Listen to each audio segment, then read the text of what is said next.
6 years. That's how long I carried her dream on my back like a mule bred for loyalty and sacrifice. It wasn't always this heavy. At first, it felt like pride. Back when she'd hold my hand with ink-stained fingers after studying until midnight and whisper, "Thank you for believing in me, Marcus." I believed, all right. Believed so hard that I took double shifts, skipped vacations, said no to promotions that required me to relocate, and poured every bonus check into her tuition, her rent, her textbooks, and those endless essential fees that med school seemed to invent every other semester. When her student loan application got denied, I co-signed without hesitation. When her car broke down, I sold mine and took the bus. When she had breakdowns during finals, I stayed up with her, holding back the weight of her anxiety with a cracked joke and a warm meal. I wasn't just her husband. I was her cheerleader, her financier, her crisis intervention team, her human Xanax. I used to joke that I wasn't her partner, I was her sponsor. And we'd laugh, mostly because it was half true, and partly because it hurt to say out loud. But never, not once, did I say it with resentment. I loved her, and I believed in her. Until that morning. She was in the shower, humming some upbeat song, maybe something by SZA or Ari Lennox, whatever she played on her empowerment playlist. I was just passing by her desk to grab the charger when I noticed her laptop open, screen still bright. Her graduation speech draft sat front and center, the title bold and centered. To New Beginnings. Curious, proud even, I read on. To new beginnings, it started, and to the courage it takes to let go of the past. My fingers froze on the mousepad. My heart didn't quite beat the same after that sentence. I read it again. And to the courage it takes to let go of the past. Let go of the past? I wasn't the past. I was still very much standing in our house, paying our bills, reheating her leftovers, folding her laundry. I was the one who had just bought her a dress for her graduation dinner and booked the restaurant she had pinned on Instagram. What the hell did she mean by that? I scrolled down, hoping to find context, some line that redeemed me, some sentence that acknowledged the years I'd poured into her becoming the woman she now saw in the mirror. But there was nothing. Just mentions of her professors, her classmates, her mentors, her mother, and of course, Kayla, her ever-loyal best friend, who once told me I seemed too comfortable being average. No mention of me. Not even a thank you to the man who paid for every goddamn part of her journey from pre-med to the morning she'd put on that cap and gown. Not a word about the man who built her life while setting his own on fire. I just sat down in her desk chair, staring at the screen, hands folded in my lap like a man trying to stay calm at the edge of an earthquake. The cursor blinked at me like a taunt. I tried to rationalize it. Maybe she just hadn't finished. Maybe I'd see a draft tomorrow that included me, called me her rock or her constant. I almost laughed at how pathetic the hope sounded in my head. But that line, to let go of the past, kept echoing. It wasn't poetic. It was precise. It was a surgical strike buried in metaphors. And I was the target. When she walked out of the bathroom wrapped in steam, in that familiar terry cloth robe, she smiled at me and kissed my forehead. "You're up early." I nodded. "Yeah, just checking emails." "You didn't see the speech draft, did you?" I tilted my head. "I did." She paused, then said lightly, "Don't judge too hard. It's just a rough cut." Rough cut? That line was carved like marble. I didn't argue. I didn't even flinch. I just smiled and said, "Sounds like you're ready for what's next." She blinked for a second longer than usual, maybe wondering if I caught something. But she shrugged and walked off to start her makeup. That moment rewrote everything for me. I had been holding up a dream that no longer had a place for me in it. She had already rewritten her story, and I wasn't even a footnote. The 6 years I'd spent carrying her were already being packed away into the chapter labeled What I Outgrew. And the worst part? I wasn't even angry. I was numb. There's a silence that comes when your soul finally catches up with what your instincts have been whispering for months. I'd noticed the way she stopped laughing at my jokes, how she said, "my apartment," instead of "our place," how she introduced me less and less in public settings. I'd brushed it off as stress, but it wasn't stress. It was detachment dressed as ambition. And now, it was almost done. I closed her laptop gently. I didn't confront her. I didn't throw anything. I didn't even ask her to explain. Because in that moment, I realized something more important than any answer she could give. I had become invisible to the person I gave everything for. That morning, As she walked past me with her makeup perfect and her dreams already casting a shadow over mine, I made a quiet promise to myself. She thinks she's starting a new beginning. So will I. And mine won't come with a thank you note or a graduation cap. It'll come with something a little louder, a little colder, a little more permanent. She never left her phone unlocked. Not once in 6 years. It was something I joked about, the way she clutched it like it contained state secrets. If I so much as glanced at it while it buzzed on the table, she'd swoop in with a laugh that didn't quite touch her eyes. Privacy is healthy, she used to say. And I agreed. Until that morning. She left in a rush, coffee in one hand, keys in the other, purse half-zipped. She was late for some student panel on patient advocacy. I watched her go through the front window like I always did, sipping my own cup of stale, reheated caffeine. The door clicked shut. Then her phone buzzed on the couch. I glanced at it. Reflex, not suspicion. But the screen lit up with no lock. That never happened. Not even on accident. My first instinct was to call her, tell her she left it behind. But then the notification blinked again. Kayla. Of course. Girl, did you file yet? The clock is ticking. LOL. My stomach turned in a way I hadn't felt since my mother's funeral, something in between nausea and falling off a ledge. Another message came through before I could process the first. Photo's gonna look weird if you wait till after the ceremony. Don't want him all up in your graduation pics. Haha. I stared at the screen, as if disbelief could undo what I just read. Then came the dagger. He's still clueless, right? Gotta love how useful he's been, though. Let that ink dry, sis. Let that ink dry. It was like reading my own obituary in real time, sent via text and wrapped in emojis. I didn't scroll at first. I couldn't. I just sat there, phone in hand, heartbeat pounding against my ribs like a warning siren. The room went silent around me, except for the blood rushing to my ears. When I finally opened the thread, I saw months of messages, hidden in plain sight. Plans, laughs, complaints, strategy. Everything laid out in casual cruelty between two women who were supposed to love me, one as my wife, the other as a trusted friend. Marcus is like the perfect training wheel. Solid until you're ready to really ride. Med school was the goal, not the marriage. He's sweet, but he's not built for where I'm going. That one gutted me. Not because it was harsh, but because it was exactly how she'd started treating me in the last year. Like I was some relic of her old life. The man who paid for the classes, kept the fridge full, stayed up to quiz her with flashcards, but didn't belong in the polished version of her future. The Marcus she built with? That guy didn't make the cut. I didn't cry. Not right away. I just put the phone back where she left it, like some invisible crime scene I didn't want to disturb. I stood in the middle of our living room, surrounded by framed photos of us, ski trips, graduation dinners, our honeymoon in Tulum. And I realized none of it mattered anymore. All those smiles were temporary, staged for the camera, archived for the illusion. I was never her destination. I was the bridge she used to get there. But even in that storm of betrayal, I didn't break. Because what she didn't know, what no one knew, was that I had been building something too. While she studied her anatomy flashcards and vented about clinical rotations, I was up every night in the spare room coding like a man possessed. NovaSync wasn't just an idea, it was a living, breathing platform. A medical diagnostics AI that could detect anomalies faster than human specialists.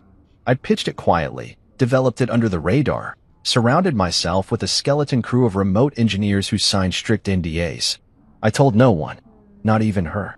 She thought I was just tinkering with some side project, something to keep me busy while she built her empire. She used to call it cute when I stayed up late at my desk, blue light glasses on, scribbling flowcharts like a man lost in a dream. But that dream had teeth. And just last week, it bit. MedAxis, one of the fastest growing medtech corporations in the country, had acquired NovaSync in a quiet, under-the-table deal. $500 million. Closed. Locked. Executed. I'd insisted on a 1-week NDA before they made the announcement. My lawyer, Raymond, had found it strange. You don't want the buzz? The press? What's the point of going public if you're keeping quiet? I just shook my head and said, give me a week. I needed to be clean. He raised an eyebrow, but didn't push. Raymond had known me for a decade. He could tell when something personal was in the shadows. And this was personal. I wasn't just holding on to that information for drama. I was holding it like a sword, waiting for the right moment to pull it from its sheath. She thought she was timing everything perfectly. Wait until graduation. Smile for the cameras. File the paperwork. Walk away with the illusion of moral high ground. And she assumed half of whatever little I had left. But she didn't know that little had just become life-changing. She didn't know she was divorcing a half-billionaire. And because of the NDA, she wouldn't have any legal claim to it. The ink wouldn't be dry in time. I sat back down, staring at the wall like it held answers I hadn't yet found. My heart ached, not just from betrayal, but from the eerie calm settling over me. It was like grieving someone who was still alive, someone who kissed you goodbye that morning but buried you in her mind months ago. She had no idea what storm she had just walked into. But I wasn't going to shout. I wasn't going to rage. I was going to wait. And when the ink dried, just like she planned, I'd be there. Not as the broken husband she thought she left behind, but as the man she never saw coming. The strange thing about success is how quiet it can be when you want it to be. While she buried herself in hospital rotations and late-night study groups, I buried myself in code. Not just lines of code, but architecture, scalability, future-proofing. NovaSync wasn't built to be trendy. It was built to be vital. It started as an idea during one of her breakdowns. She'd come home from a clinical shift fuming about how long a patient waited for results. "It's archaic," she'd muttered. "We're doctors, not fortune tellers. We shouldn't be guessing off delays." She was venting, but my mind had already begun assembling pieces. I started researching AI applications and diagnostics that very night. 2 months later, I had a working prototype that could scan inputted vitals and symptom clusters to produce predictive analytics. It wasn't perfect, but it was better than the lag-riddled mess hospitals were using. I tested it under fake names, ran simulations, even pitched it quietly to a small hospital in Oregon who thought they were beta testing a university research tool. Their success rate jumped 9% in a quarter. That was enough. I scaled, hired freelance engineers from around the world, created a shell company to shield development, kept my name off every public-facing document. And then, the real interest came. MedAxis. They'd been watching the space for months, buying up smaller platforms and folding them into their larger ecosystem. But NovaSync was different. Our engine was cleaner, our prediction rate faster, and our interface light years ahead. I didn't even have to chase them. One of their VPs reached out to me directly via a secure message through a dev forum. "Is Marcus Blaine open to acquisition talk?" I was. Cautiously. 3 meetings later, I was sitting in a penthouse conference room in Chicago with their executive team, including their sharp-as-glass CEO, Anna Raleigh. She looked at me over the top of her glasses and said, "Why so quiet? This is brilliant work. You're sitting on something huge. Why haven't you gone public?" I sipped my water. Timing. Raymond, seated beside me, gave me a sidelong glance but said nothing. Anna leaned forward, clearly amused. "And what exactly are you waiting for, Mr. Blaine?" I looked her in the eye and smiled. "Graduation season." She laughed. "That's cryptic." I didn't elaborate. The deal took 3 more weeks to finalize. Lawyers drafted contracts thick as bricks. Analysts ran valuation models. MedAxis threw in options, profit sharing, a full exit clause, and a 1-year advisory role. I negotiated a 1-week media blackout after the ink dried. No press. No leaks. No internal memos beyond need-to-know circles. Raymond didn't get it. "You're worth $500 million now, Marcus. What exactly are we hiding for?" I just shrugged. "Let's call it a graduation gift." He didn't laugh, but he did stop asking. He's known me long enough to recognize that when I start speaking in metaphors, there's blood on the floor somewhere. That week, I walked through our house like a man holding 2 lives in his hands, one crumbling, one rising. She came home tired and distracted, talking about her rotation hours, some professor who wanted to mentor her postgrad, and how she might specialize in cardiology. I listened, nodded, even offered to rub her shoulders like I used to. She smiled, grateful but absent. She had already left me in her mind. I could feel it every time her eyes didn't quite meet mine. But she didn't know I had just transferred the final payment into our shared account. 6 years of debt, all gone. The account she thought was modest now had an extra $380,000 in it. My parting gift. I wanted her to think she'd won. That the financial rug was still under her feet. I kept playing the role. Supportive husband. Reliable Marcus. The guy she could count on until she let go of the past. I wasn't angry. Not anymore. There's a stillness that comes when you know how the story ends and everyone else is still fumbling through Act 2. One night, I stayed up late, going over NovaSync's backend infrastructure. It was like checking on a child I'd raised while no one else was looking. Clean code, strong security, proprietary algorithms, it all hummed like a living, breathing thing. She'd never once asked about it, never peeked over my shoulder or inquired about my late nights at the desk. Maybe she didn't care. Or maybe she didn't believe I had anything worth caring about. She was wrong. The morning before her graduation, she was up early, curling her hair and rehearsing her speech in front of the mirror. I watched her through the crack in the door. She looked beautiful, confident, ready to conquer the world. And yet, I couldn't help but feel like I was staring at a stranger wearing my wife's skin. I left a gift box on the kitchen counter before she walked out the door, a silver bracelet with her initials, a small card inside that read, "You made it. Proud of you. M." She texted me a heart emoji an hour later. I didn't respond, because by then, I was already in Raymond's office, signing the final phase of the acquisition. There were cameras, a handshake photo with Anna Raleigh, and a glass of champagne I barely sipped. When it was done, Raymond handed me a manila envelope. "Everything's finalized. Wire confirmation is in. And your press release, set to drop in 2 days, per your request." I nodded. "Good." He tilted his head. "So, are we celebrating?" I stood there, staring out his window at the city skyline. Not yet. The celebration comes later. He didn't ask when. He didn't have to. He just raised his glass and said, "To the long game." I clinked his glass and whispered, "To the reveal." That night, I returned home before she did. I reheated leftovers, set the table, lit a candle like I used to when she pulled all-nighters. When she walked in with her gown draped over her arm and stress still in her eyes, I kissed her forehead. "You hungry?" I asked. She smiled faintly. "Starving." I served her, asked about her day, let her complain about some speech edits and Kayla being late. She didn't know that I knew everything. She didn't notice the slight edge in my smile. She had no idea I had just signed the kind of deal people kill for. She thought I was her safety net. She didn't realize I was the storm. Graduation day came wrapped in sunshine and irony. She was radiant, absolutely glowing. And I'd be lying if I said it didn't stir something in me. There was still a flicker of the woman I'd fallen in love with underneath all that ambition and detachment, but it was buried under layers of performance, curated smiles, and polished speeches. Still, I played my part. Crisp navy suit, pressed shirt, matching tie, standing beside her like a prop. Just the husband. We parked near the auditorium, her parents riding behind us in their rental, all grins and fuss. Her mother was already crying.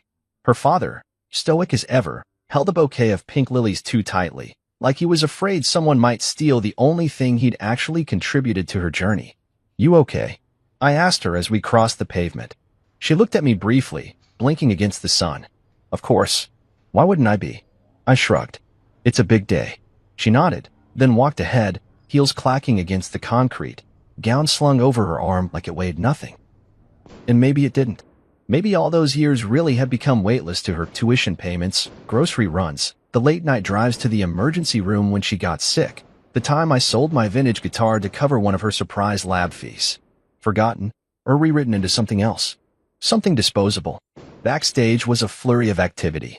Graduates hugging, fixing each other's caps, lining up alphabetically while parents found their seats. I stood to the side, tucked near a wall, trying not to be in the way. A few of her classmates passed by, offering polite nods or casual glances, the kind you give someone you don't fully recognize but assume must belong. She spotted me from a few feet away and called out, "Marcus, hand me the folder?" I held it out. She took it without looking at me. Then, turning to the woman beside her, she said, "Oh, this is Marcus. Just my husband." Just, that word wasn't new, but hearing it that way, flat, tossed out like an explanation for a misplaced purse. Hit harder than I expected. Not my partner, not my biggest supporter, not even the man who made this possible. Just my husband. I felt like background noise at my own investment. I smiled anyway. "Nice to meet you," her classmate said. "You too," I replied. Then I stepped back, letting her own the space. That was what she wanted, right? To shine without my shadow anywhere near her spotlight. I watched her pose for pictures, adjust her sash, check her makeup in the reflection of her phone. Her eyes scanned the crowd for Kayla, and when she finally spotted her, she lit up. They hugged like sisters. Kayla winked at her. I didn't need to hear what they said. I'd already read enough. But watching it live, that wink, that sly little smirk, it turned something in my gut. I caught Kayla's eyes for a brief moment. Her smile faltered. Good. The ceremony began with the usual pomp and forced inspiration. The dean droned on about perseverance, dedication, the triumph of the human spirit. I clapped when everyone else clapped, cheered when names were called. When it was her turn to walk across the stage, I stood, not out of obligation, but out of closure. I watched her accept her diploma with a glowing smile, watched her grip the hand of the administrator like this was the beginning of her empire. And maybe it was. Just not the one she thought she controlled. The applause died down, the final speaker took the mic, and then it came her moment. She stepped up to the podium like it belonged to her. Confident, poised, beautiful in that high achiever way that demanded admiration. I already knew what was coming. I'd read the speech. Still, part of me hoped she'd changed it. That maybe something in her heart had softened since then. Nope. To new beginnings, she started, smiling out at the sea of caps and families, and to the courage it takes to let go of the past. There it was, word for word. No acknowledgement. Not even a glance my way. She spoke of mentors, of late-night studying in libraries, of how her chosen family kept her sane. She thanked Kayla by name. She gave a nod to her professors, to her mother for always believing in her, and to everyone who saw my future even when I couldn't see it myself. Not a single syllable about me. I sat through the rest of the speech like a ghost in my own life. Numb. Applauding because it was easier than walking out. I could feel the heat in my chest, disappointment simmering beneath stillness. But I didn't let it break the surface. I just kept smiling. Afterward, the photo frenzy began. Families poured onto the lawn, snapping selfies, throwing caps in the air. Her father insisted on a dozen variations. Just her, just the girls, one with her mom, one with the whole tribe. Finally, she turned to me. Marcus, can you take one of us? Not, can you be in one? Just take it. I nodded, took the phone, captured the moment. Thank you, she said absently, already checking the angles. Then, almost as an afterthought, she slid next to me and said, okay, one quick shot with my husband. The smile she gave for the camera was flawless, professional, detached, rehearsed. Click.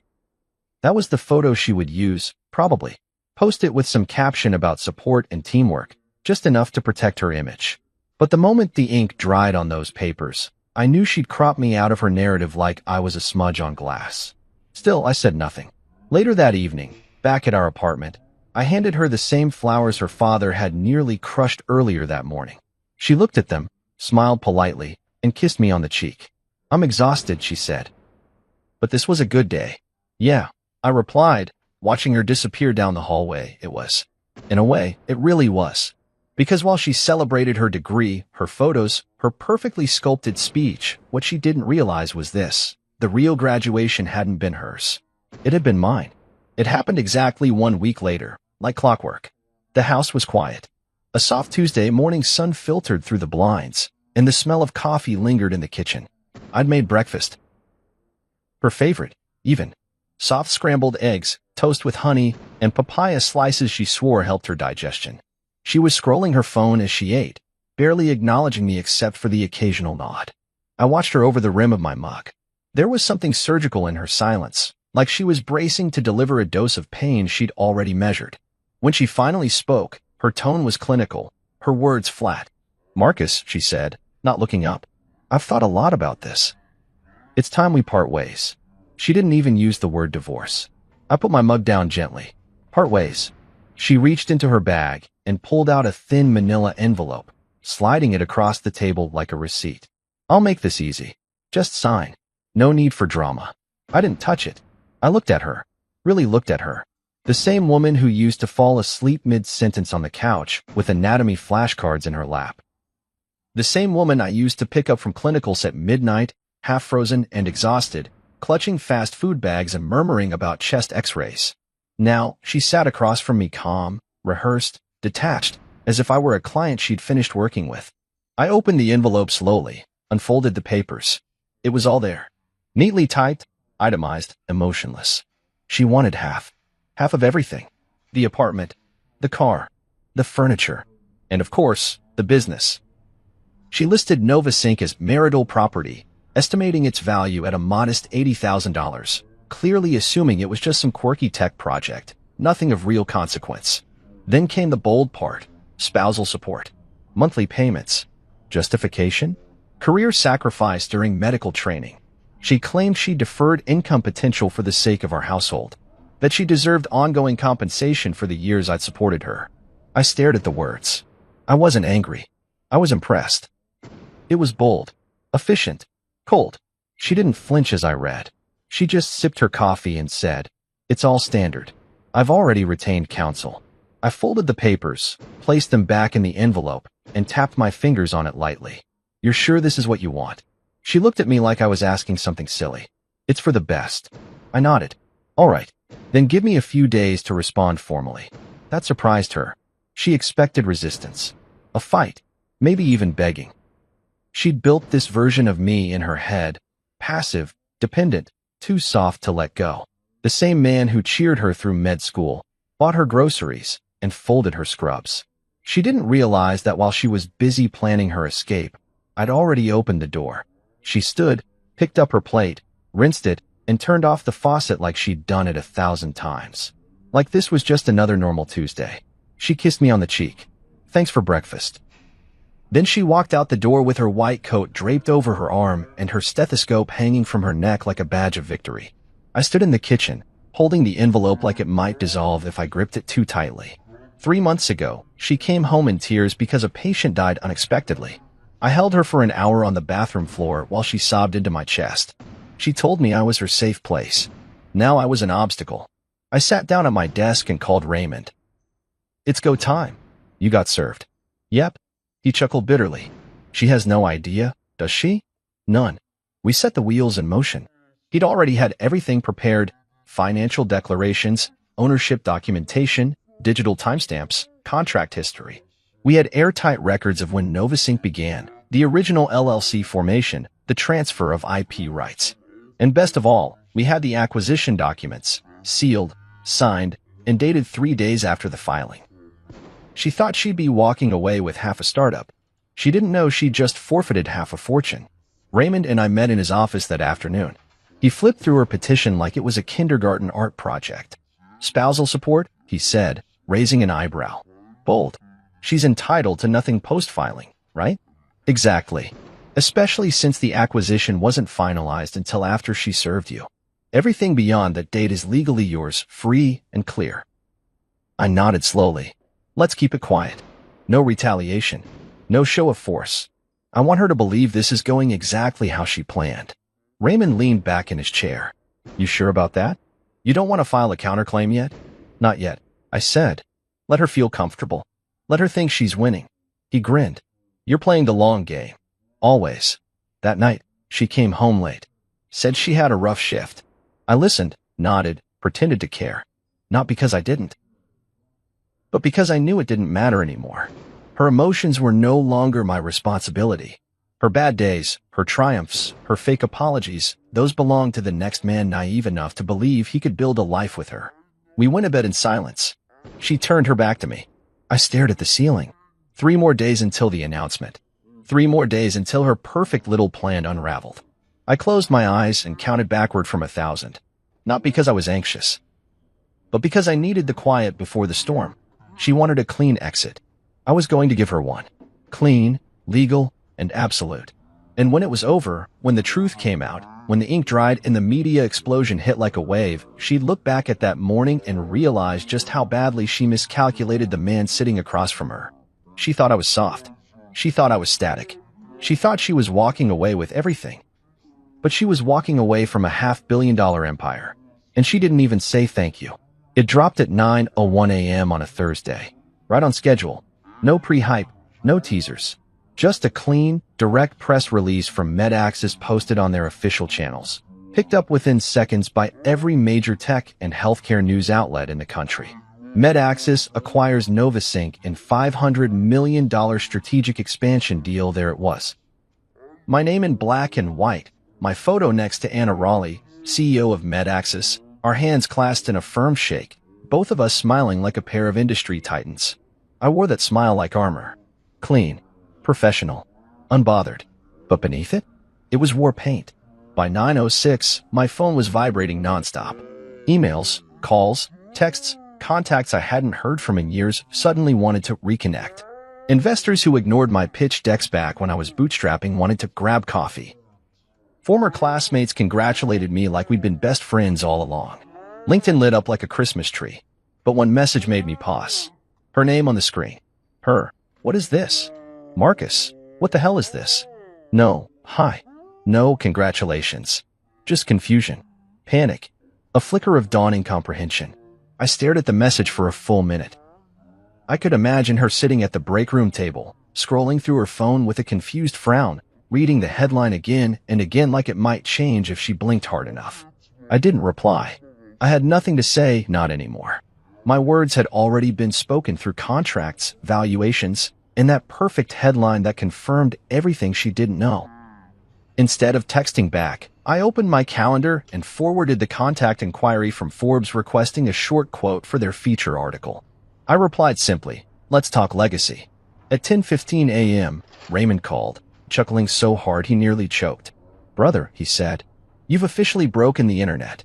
"Good," I said, sipping my tea. "She texted you yet?" "Of course. She'll call next. Then maybe cry. Then show up. She won't get past Amaris." He laughed again, longer this time. "Remind me never to get on your bad side." By noon, she called 4 times. Damaris, my assistant, had strict instructions: block, log, and forward to legal. Nothing more. But just after lunch, I heard her voice. Not in person. Not directly. Over the phone, in the hallway outside my office.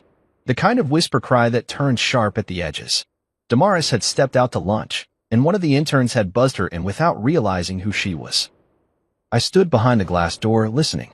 "Kayla, I swear to God, I didn't know," she was saying. He never said a word. Not a single thing. And now it's everywhere. It's on every screen. $500 million. Kayla, he played me. Played you? No. I played the game you started. I just finished it better. Her voice broke. Why didn't I wait? Why didn't I just... God, I filed too early. And there it was. The moment it clicked.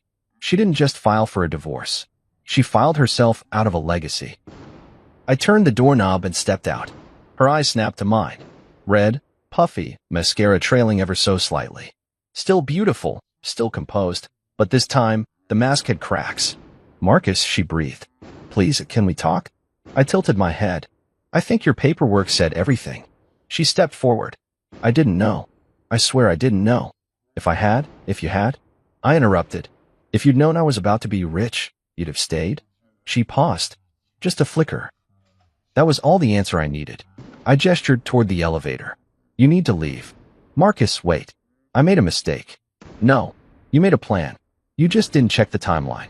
She blinked rapidly, her breath catching. "I was scared, okay? I thought we were done. I didn't think. You didn't think I was worth staying for," I said. "Let's not rewrite it now." She opened her mouth, then closed it again. Silence filled the space between us like a verdict. She looked around, suddenly aware of the eyes on her, my team, the interns, Damaris just returning from lunch. People pretending not to look while absolutely looking. She pulled her jacket tighter. "Can we at least talk later?" she asked, voice lower now. I shook my head. "From now on, if you want to talk, you talk to Raymond." The elevator dinged behind her. "Don't do this," she said as the doors slid open. "I'm not doing anything." "You did." And with that, she stepped inside, the doors closing on a face I no longer recognized. That night, I sat at home alone. No music, no noise. Just me, a decanter of scotch, and the TV muted as news anchors discussed my acquisition. It should have felt like victory. Maybe, in some ways, it did. But mostly, it felt like silence. Not sadness, not joy, just the sound of a chapter ending. I picked up my phone and checked my emails. Dozens of speaking invitations, media requests, board offers. But I scrolled past them all until I reached the last message forwarded from Raymond's team. Her lawyer. Subject, revised petition. New language. Claims of hidden assets. Attempts to reclassify NovaSync as marital intellectual property. I almost laughed. It was so desperate. So clumsy. She'd finally realized what she walked away from, and now she was trying to climb back in through a legal window already sealed shut. Raymond had already filed the rebuttal. He'd included the original timeline of the acquisition, the NDA proof, and, most damning of all, her own text messages to Kayla, which I had quietly collected and archived. The messages where she joked about using me, where she timed the filing like a business transaction, where she called me useful. Those weren't going to vanish. My legal team wasn't just going to fight back. They were going to bury the strategy she thought was clever under the weight of her own words. I poured another drink and looked around the apartment, the place we picked out together. The kitchen I stocked, the couch she cried on during step 2 boards, the bookshelf with the framed photo of our wedding day tucked between dusty medical volumes, and an old cookbook I used more than she ever did. It was all mine now, not because of the court, but because she'd forfeited it. And the woman who once dreamed of white coats and luxury would now face something she'd never planned for. Irrelevance. The first sign of panic came 3 days after the press release. The apartment smelled different. Not like the clinical peppermint oil she usually diffused or the soy candles that made the place feel like a Pinterest board. No, this was nostalgia. Butterscotch cookies and lavender. She was baking. Voluntarily. I stepped into the kitchen and found her standing there in an apron she hadn't worn in years, the one with a cartoon heart and the words DR in training scrawled across it in faded red. Her hair was tied back, face soft, almost hopeful. "Hey," she said. "I made cookies. Your favorite." I stared at her. Not angrily. Not with suspicion. Just with the calm detachment of a man watching a rerun of a show he'd already outgrown. "Thanks," I said. I took one, bit it, nodded politely, then walked out without another word. That was the beginning of the performance. Suddenly, she was everywhere, offering back rubs, leaving little post-it notes on the bathroom mirror.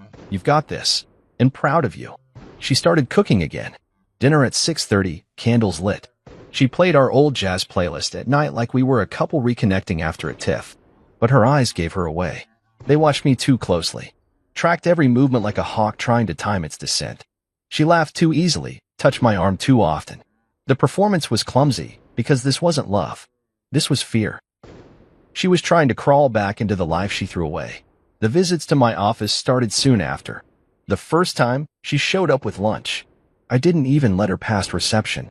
Damaris intercepted her with a raised brow and a clipboard. "She says she's just dropping off food." "Noted," I said. Politely decline. Of course, Damaris replied without missing a beat. She didn't come back empty-handed again, but she kept coming. 3 times the next week. Flowers. Lattes. A handwritten card about healing and forgiveness. All denied entry. All logged. Damaris kept a spreadsheet. Names, dates, items, messages. She was methodical, almost enthusiastic. "She really thinks she's going to wiggle back in," she said one morning, sipping her espresso. "She thinks guilt and charm are assets," I replied. "And she's late to both." I nodded. "Log everything.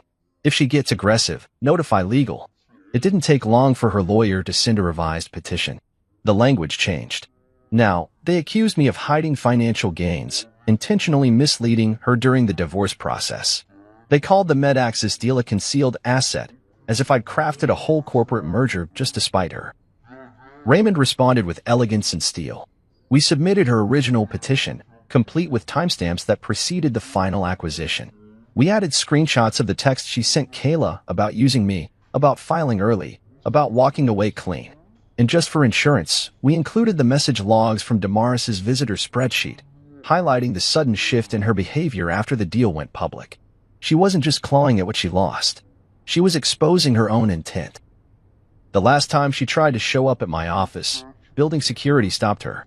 She wasn't on the list. Her name flagged the visitor system now, an alert to my assistant and legal counsel. Damaris texted me a photo, her standing in the lobby, arms folded, frustration written all over her face. "Damaris, she says she just wants to talk. Heart to heart." Me. Heart to heart? We signed the death certificate already. Damaris sent a thumbs up and walked her out personally. But it wasn't over. Not yet. Her lawyer sent another letter. This one was a plea disguised as a warning. Reconsider the terms. Negotiate. Avoid court. Raymond laughed out loud when he read it.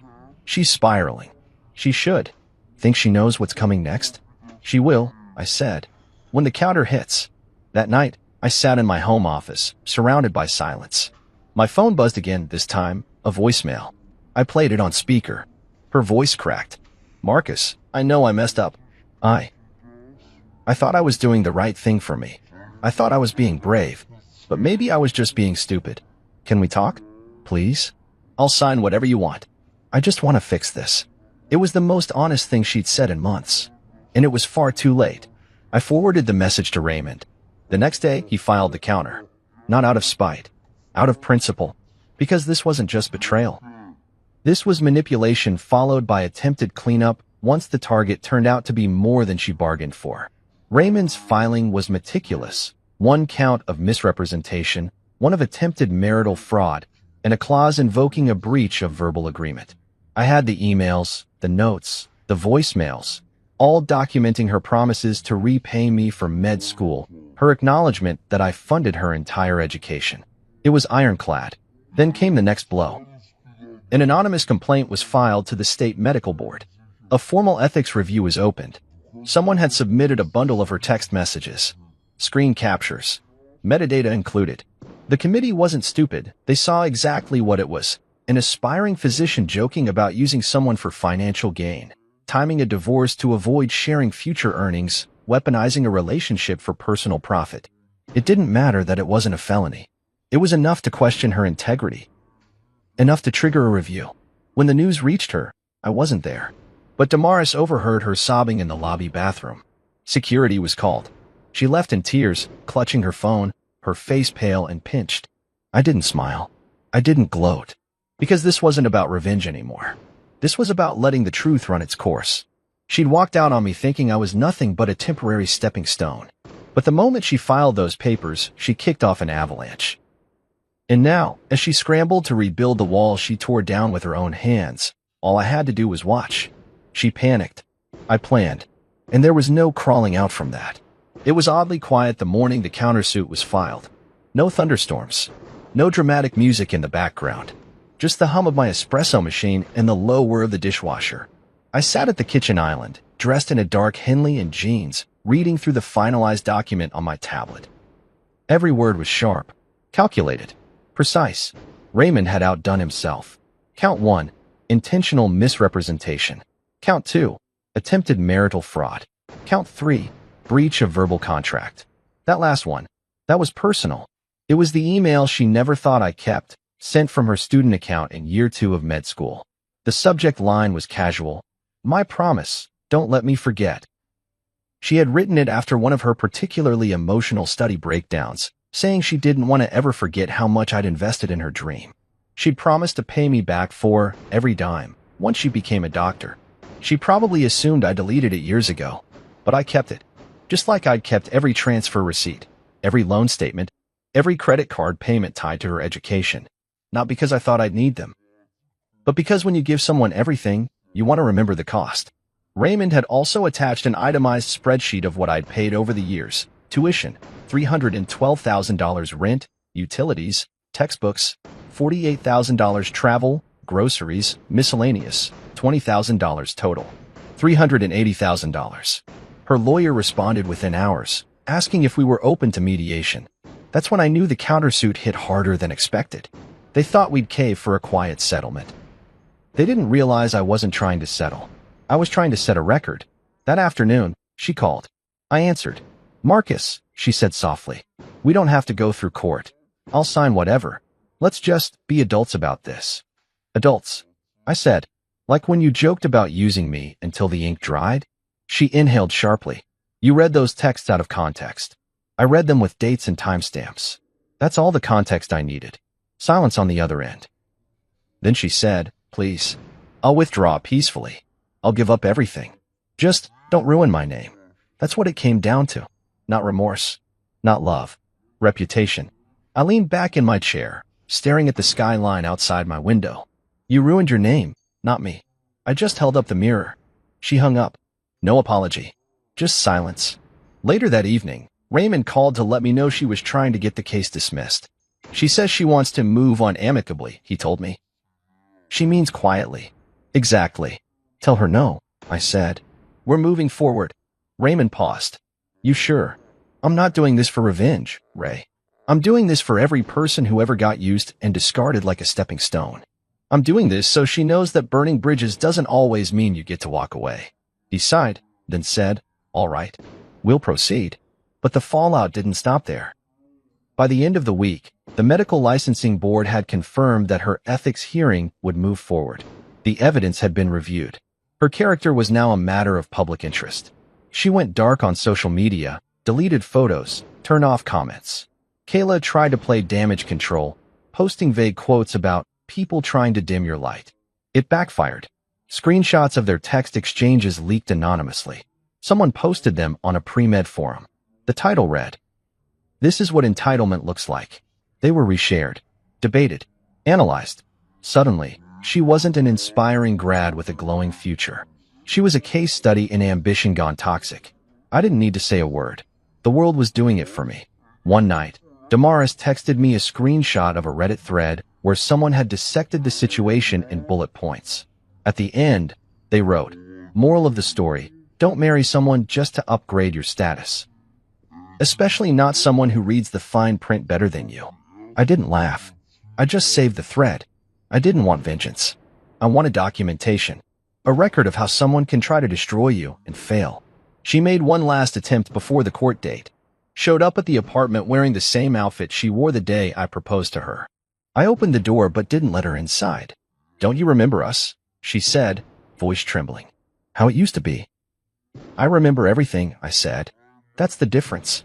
Tears welled in her eyes. "I don't want to be your enemy, Marcus. You made that decision when you turned me into your exit strategy."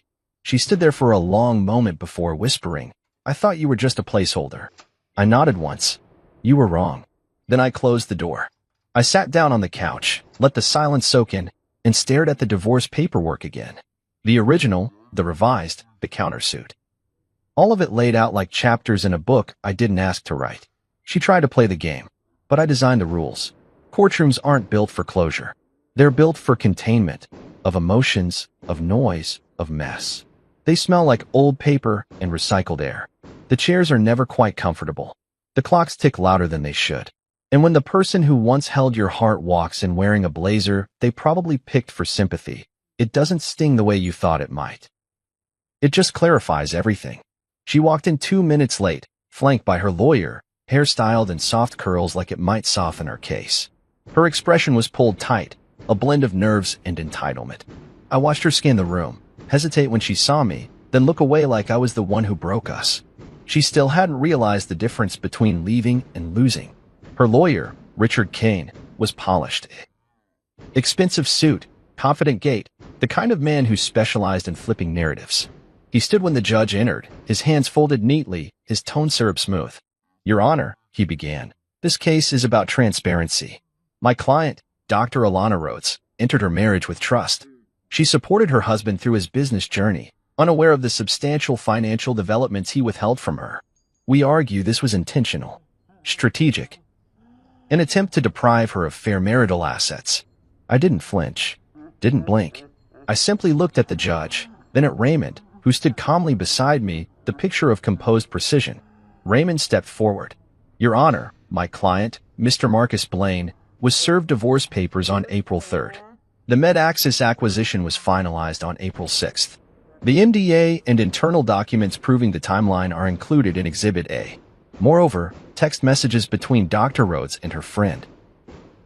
Exhibit B shows she planned to file early in order to keep photos clean and let the ink dry before anything public surfaced. The judge, an older man with tired eyes and a reputation for zero tolerance for drama, adjusted his glasses and flipped through the exhibits. He didn't rush. Every second felt like a hammer pounding against the shell of the story she had tried to build. Richard tried to recover. "These texts are informal, out of context." "Your Honor," Raymond interrupted, "they are time-stamped, dated, and corroborated by the sequence of events." The judge looked at Alana. "Did you file for divorce under the belief that Mr. Blaine's company was of modest value?" She swallowed. "At the time, yes." "Were you aware of the potential deal with MedAxis?" She hesitated. "No," Raymond cleared his throat. "Your Honor, with permission, we'd like to call Ms. Anna Raleigh to testify." The doors opened. and Anna entered like a force of nature. Elegant, sharp, no nonsense. CEO of MedAxis and arguably one of the most respected figures in the industry. She took the stand. Ms. Raleigh, Raymond began. When did discussions with Mr. Blaine regarding Novasync begin? February 9th, she said, without a blink. Our legal team reached out based on an internal referral. And when was the deal finalized? April 6th. Was there any indication during the early discussions that Mr. Blaine was going through divorce proceedings? No, she replied. The matter came up only after the filing was public, but our NDA predated that. Did he ever misrepresent the value or status of the company to you? Not once. In fact, he was unusually reserved. Cautious, even. Raymond nodded and turned to the judge. Your Honor, the testimony confirms the acquisition did not exist as a legal asset during the time of divorce filing. The plaintiff's claim to half the acquisition is therefore invalid. The judge nodded slowly, jotting notes. Then came the final blow. Raymond brought out the email. Subject: my promise, don't let me forget. He read it aloud in full. Her words, her acknowledgement, her promise to pay back every cent of the $380,000 I had invested in her education. Richard objected. It's emotional, not contractual. Raymond held up a copy of her signature on a follow-up message. It was followed by a written payment plan proposal. Dated. Acknowledged. Never retracted. The courtroom was silent. The judge looked up, leaned forward, and said the words I'd waited 6 months to hear. Spousal support is denied.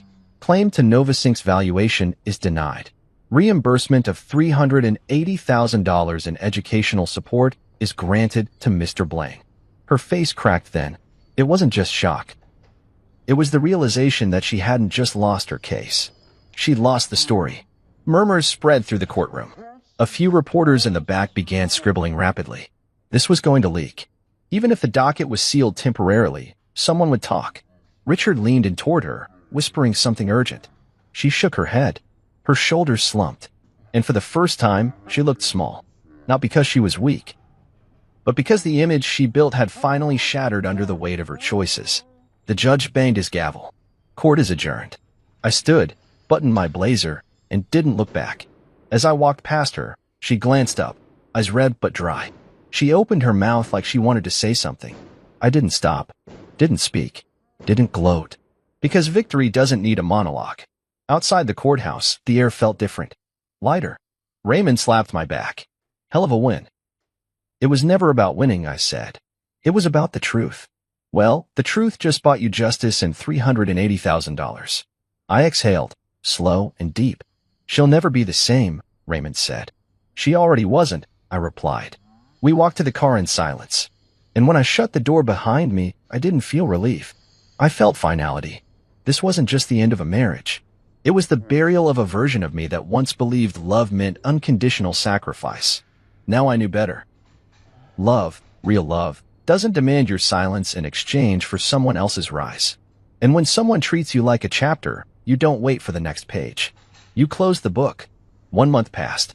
Quietly, without drama, without fireworks. No new texts. No calls. No surprise appearances at my office. She disappeared from my life the same way she tried to erase me from hers. Surgical, deliberate, clean. Except this time, the silence wasn't mine to carry. It was hers. Then one morning, an envelope arrived.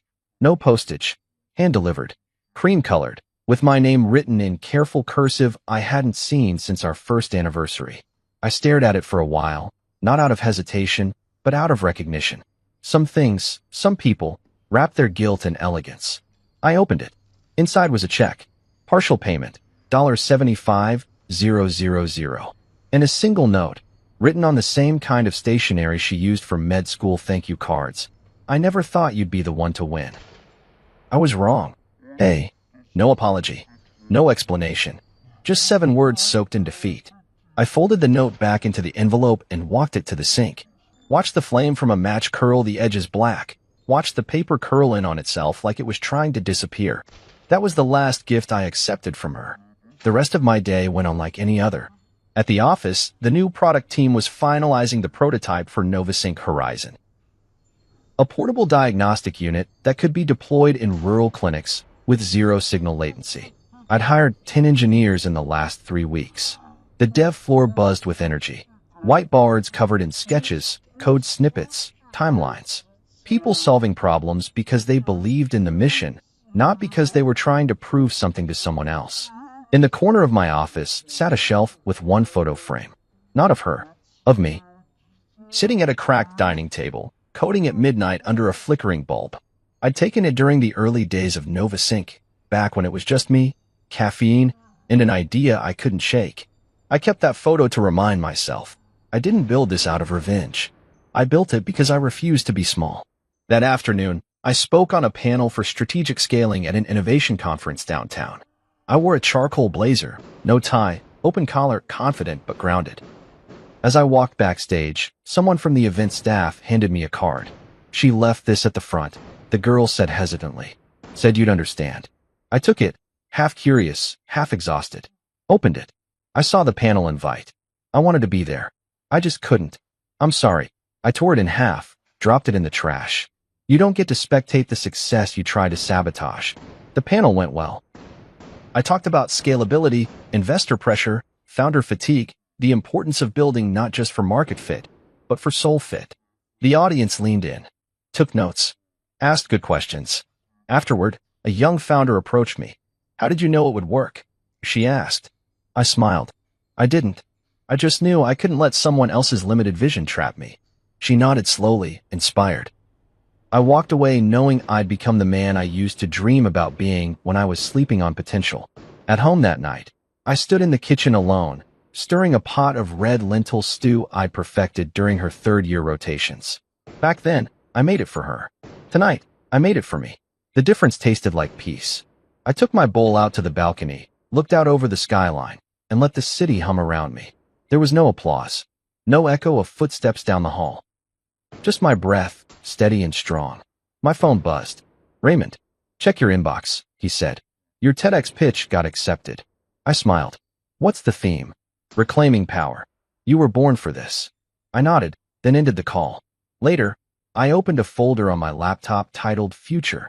Inside were drafts, ideas, sketched outlines for a mentorship fund, something I'd been thinking about launching. A way to support people who, like me, had built everything. While being overlooked, maybe I'd call it the Invisible Builder Fund. It wasn't about charity. It was about recognition, about making sure no one had to prove their worth in silence ever again. A week after the check arrived, I received a LinkedIn request from her. No message, no note. I declined it without hesitation. She had graduated, but I had evolved. She delivered a speech about letting go of the past, but I turned that past into capital, into ownership, into something that couldn't be cropped out of a photo or buried in a revised petition. She played the short game. I built a legacy. Somewhere out there, she was probably trying to rebuild her image, praying the medical board cleared her ethics review. Maybe she'd get lucky. Maybe she wouldn't. But either way, her future would carry the stain of a plan gone wrong, and the name of the man who refused to be erased. As for me, I didn't need closure. I didn't need vindication. I'd already received the only graduation gift I ever truly wanted, freedom, and the view from this side of peace. It was worth every bill I ever paid. I stood there in the kitchen, staring at the pot of coffee I'd just brewed, when my phone buzzed on the counter. It was Marissa, my wife, or at least she still was, legally speaking. The text popped up, and I swear it felt like someone dumped a bucket of ice water over my head. "Hey, just a heads up. Mom's hosting a small thing for Eli's birthday Saturday. We kept it tight, just family. Hope you understand." I read it once, then twice, because my brain couldn't catch up with what my eyes were seeing. Just family? Eli's my son.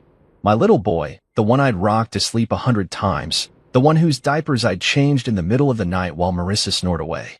His first birthday, and I'm not invited? My chest tightened, like someone had grabbed my heart and squeezed it hard. I blinked at the screen, trying to make sense of it, but all I could feel was the sharp sting, this betrayal cutting deeper with every second I stood there. I couldn't just let it sit there, festering like that. My hands were shaking, but I hit the call button anyway. Marissa picked up after 2 rings, her voice all light and airy, like she was talking about the weather. "It's just a birthday, Cal. Don't make it a thing." "Don't make it a thing?" My jaw clenched so tight I thought my teeth might crack. This wasn't some random barbecue or a girl's night out. It was Eli's first birthday, a milestone I'd been picturing for months.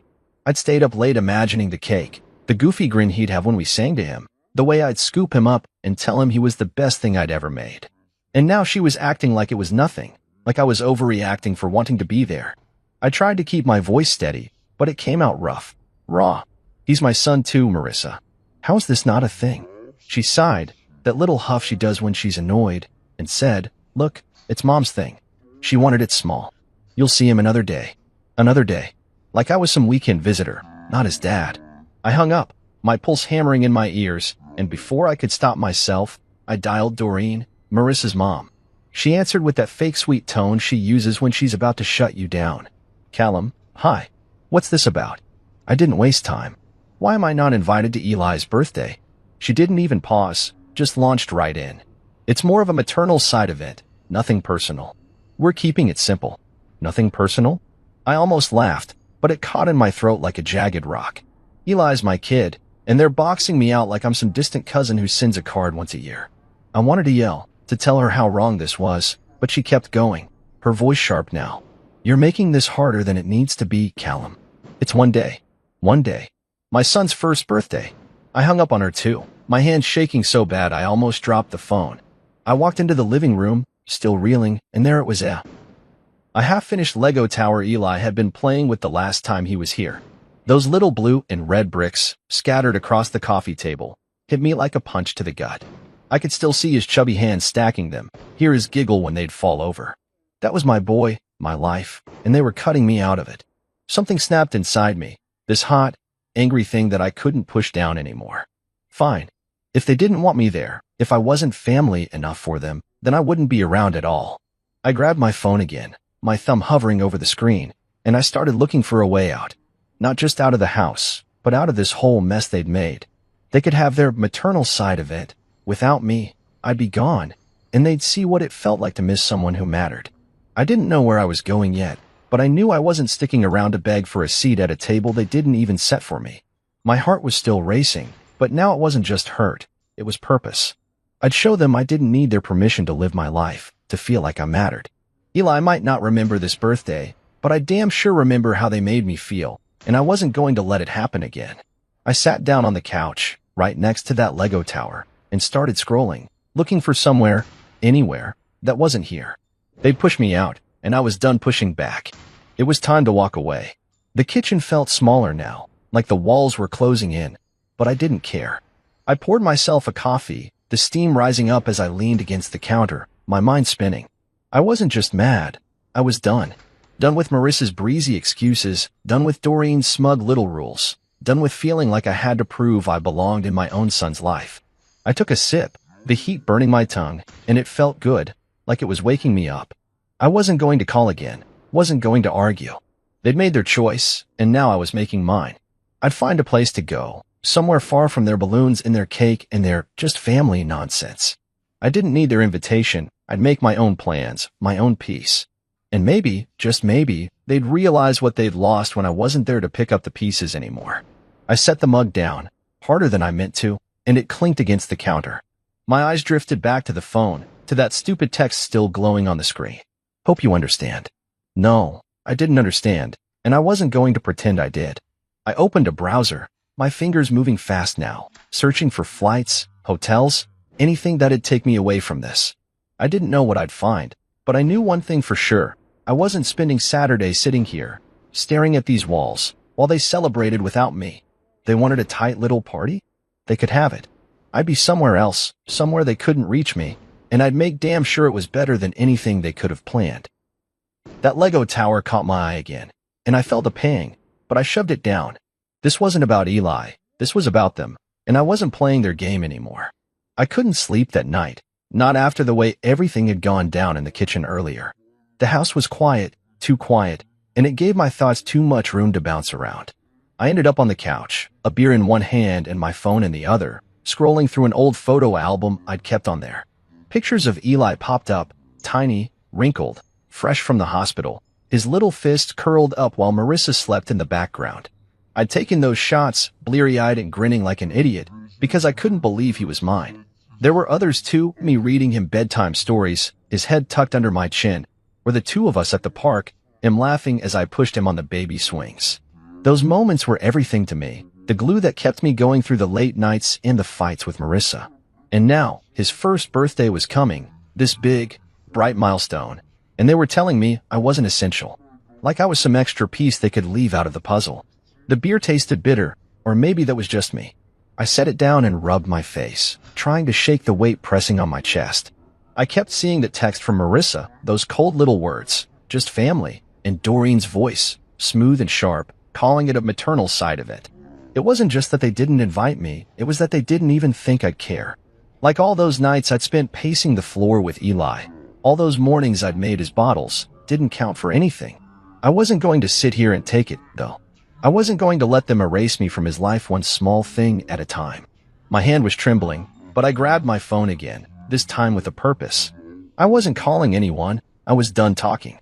I opened a travel app instead, the screen lighting up my face in the dark living room. At first, I scrolled through beach resorts, picturing sand and sun and a drink with one of those little umbrellas. But that didn't feel right, too loud, too crowded. I needed something else, something that'd strip away all this noise in my head. Then I saw it, Jackson Hole, Wyoming. Snow, mountains, cabins tucked away where no one could find me. It hit me like a lightning bolt. This was it. I could see myself there, standing in the cold, breathing air that didn't smell like resentment. I tapped through the options fast, my heart pounding now, but not from anger anymore. A private cabin, a ski pass, a first-class flight out of here. It was all right there, waiting. I didn't care about the cost. I just wanted out. I booked it all in one go, my fingers slamming the confirm button like it was a lifeline. The next morning, I woke up with a crick in my neck from the couch, but I didn't care. The sun was barely up, and I felt different, like I'd taken a step I couldn't take back. I grabbed my phone and called Jude, my boss, before I could second-guess myself. He picked up quick, his voice gravelly like he'd just rolled out of bed too. "Cal, what's up? You okay?" I didn't sugarcoat it. "I need some time off, Jude. Starting tomorrow. I'm heading out of town." There was a pause, and I braced myself for questions, but he just chuckled, low and easy. "You deserve some space, man. Take it. We'll manage without you for a bit." I let out a breath I didn't know I'd been holding. "Thanks, Jude. I owe you." He laughed again. "Nah, you don't. Just don't freeze your ass off wherever you're going." I hung up, and for the first time in days, I felt lighter. The house didn't feel so small anymore. It felt like a launch pad. I got up, stretched, and walked to the kitchen to make coffee, my mind already racing with what I'd need to pack. Wyoming wasn't just a getaway, it was a statement. They could have their party, their balloons, their cake. I didn't need it. I'd be somewhere else, somewhere they couldn't touch me, and I'd make it better than anything they could throw together. I poured the coffee, the smell filling the room, and leaned against the counter, staring out the window. The backyard was still, just grass and a couple of trees, but in my head, I was already seeing snow-covered hills and pine trees stretching up to the sky. I took a sip, letting the heat sink in, and started planning. I'd need my heavy coat, some boots, maybe a hat, stuff I hadn't touched since last winter. I'd pack light, though. I didn't want anything weighing me down.